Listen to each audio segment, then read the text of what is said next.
શું આ વાત સાચી છે? હા બાપુ, ગોપાલ અને ગોપીના લગ્ન લીધા છે. એમ કર. અને બાપુ જાન પણ રામ પર જવા રવાના થઈ ગઈ છે. પણ બાપુ, હવે આપણે આ જાનને રોકીશું કઈ રીતે? એ લગ્નની બેદીમાં જેમ લાકડા પડશે એમ ગોપાલને લાકડા ભેળો કરી દઈશ. તમે સૌ સાવધાન રહેજો અને મારા સંદેશાની વાટ જોજો. હું રામપુર જવા નીકળું છું.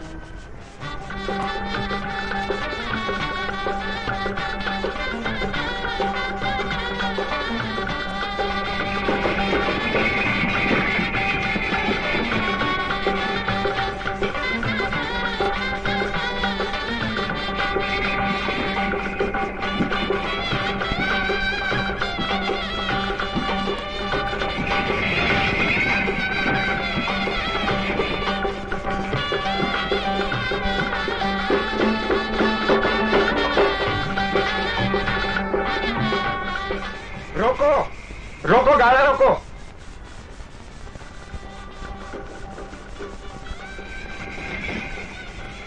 રોકો ગાડા રોકો. રાતવાસો અહીંયા જ કરવો પડશે.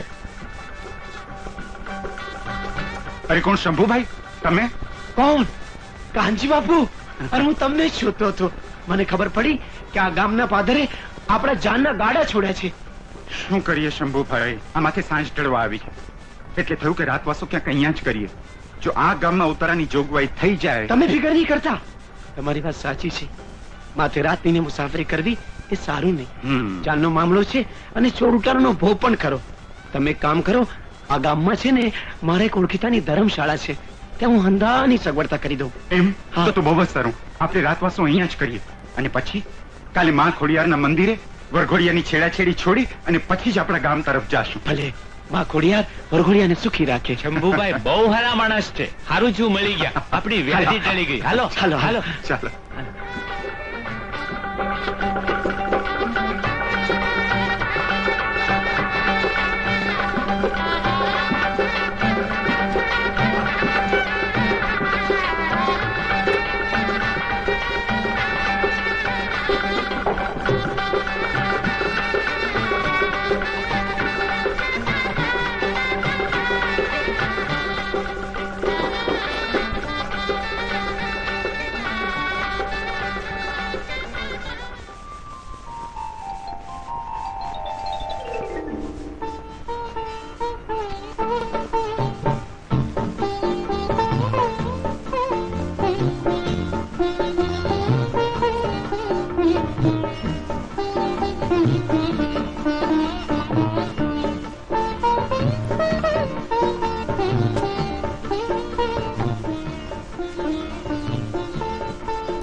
છેડાછેડી છૂટા પહેલા આમ લાજ શરમ લેવી મૂકીને તમારાથી આયા વાત ખબર છે? રાતની 1000 આંખો હોય છે, પણ અંતરને તો એક જ આંખ હોય છે. અટાણે એમાં વરરાજા સામે ચાલીને આપણી ચાલમાં ફસાઈ ગયો છે. મોત સુદૂર થતા પહેલા અને લોકલાસથી બચવા બહાર આવવું પડશે. કોઈ જોઈ કહેશે કે બહુ થયેલો નફત છે. કોઈ જાગી જશે તો હું લાજી મળો. જો બહાર આવે કે તમે એને ખરાબ કરી નાખજો અને લાશને નદીમાં વાવી દેજો. પણ સરદાર જાન અહીંયા જાગી જશે તો ભાઈલા એ જેવો બારીમાંથી બહાર કૂદે કે આ દવા વાળી પછડી તમે એને ઉઠાડી દેજો એટલે બેભાન થઈ જશે. અને આ વખતે કામ ચૂપચાપ સંભાળીને કરજો અને જો કામ બરાબર નથી કર્યું તો તમારા લોકોને ખાલ ઉખેડી નાખીશ. ખાલ. અને બીજી વાત પણ સાંભળી લો કે એની લાશ નદીમાં ફેંકતા પહેલા વરરાજાનો લિબાસ ઉતારી દેજો. રાજાનો લિબાસ કેમ? એ તને પછી ખબર પડશે. તો મૂંગી નહીં રહે તો આખો મલક ઉઠી જશે. હું મૂંગી નહીં ઉઠું. મને ચૂપ કરતા આવડે છે. આ રીતે છેડા છોડી છૂટા પહેલા. કેમ શરમાઈ થઈ ને?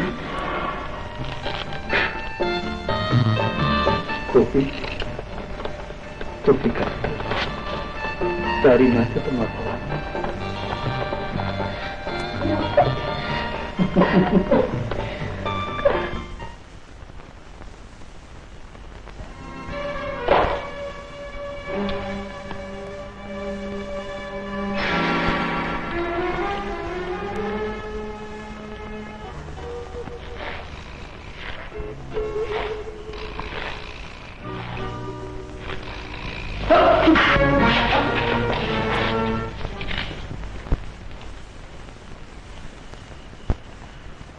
મા ભવાની 100 સારા મના કરજે.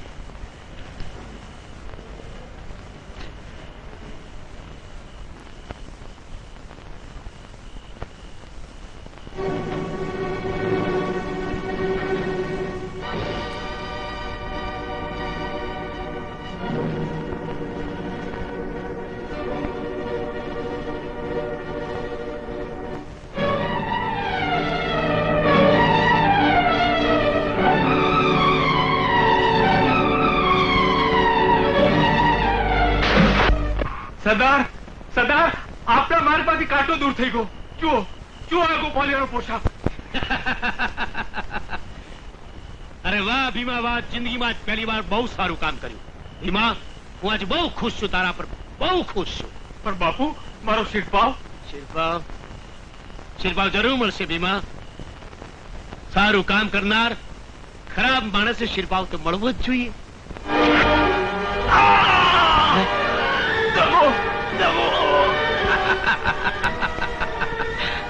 સરદાર સરદાર તમે આ શું કર્યું? હત્યારાના હાથ અને જાણ ભેદુની જીભનો ભરોસો ન કરાય.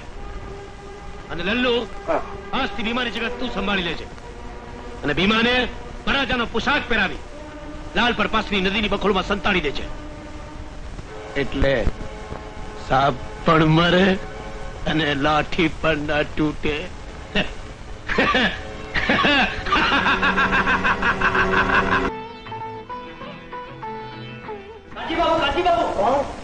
કાંજી બાબુ ભીખો દૂર દૂર નદીને કાંઠે ગોપાલની મોજડી મળી આવી. અમારા ગોપાલની જ મોજડી છે. કહેતા તો જીભ નથી ઉપડતી. બોલ બોલ કહું છું. પથ્થર પર લોહીના ધાવા પણ મળી આવે. શું થશે? ધીરજ રાખો કાંજીભાઈ, રાખો કાંજીભાઈ, ધીરજ રાખો. કાનજીભાઈ માઠું ના લાગે તો એક વાત કહું. બહુ મને સારા પગલાની નથી જણાતી. એને ઝટ પિયર વાળાવી દો તો સારું. તમે તો કેવા માણસ છો, કોઈ પણ વાતનો પૂરો સાર મેળવ્યા વગર પગલું ભરો. નહીં કાંજીભાઈ, આ વાત મારા ગળે નથી ઉતરતી. આ તો કાનજીભાઈની લાગણીના લીધે કહીએ છીએ, બાકી જેવી એમની મરજી. આપણી મરજી નહીં ભાઈ, ઉપરવાળાની મરજી. ધીરજ રાખો કાંજીભાઈ, ધીરજ રાખો. જરા ગોપાલની માને પૂછી છું.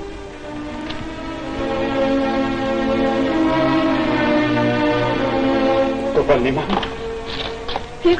શું થયું? ગોપાલ સાજુ નતો છે ને? બાવળ તો એવા છે કે આગે આગે નદી કાંઠેથી ગોપાલની આ મોજડી મળી આવી છે. ગોપાલની મોજડી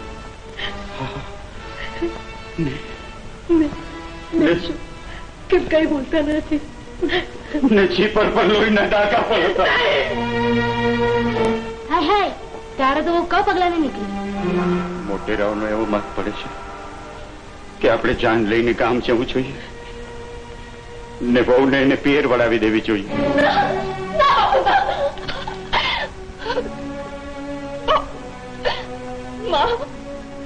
હું તમારા ઘરની ચૂંદડી ઓઢીને આવી છું.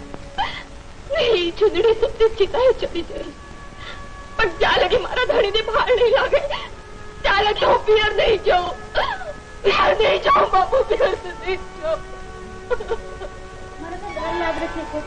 કોઈ મારા ધણીનો અમંગળ વાંચતા નહીં. મારા ભરતારને તો રામ ના રખવાળા છે.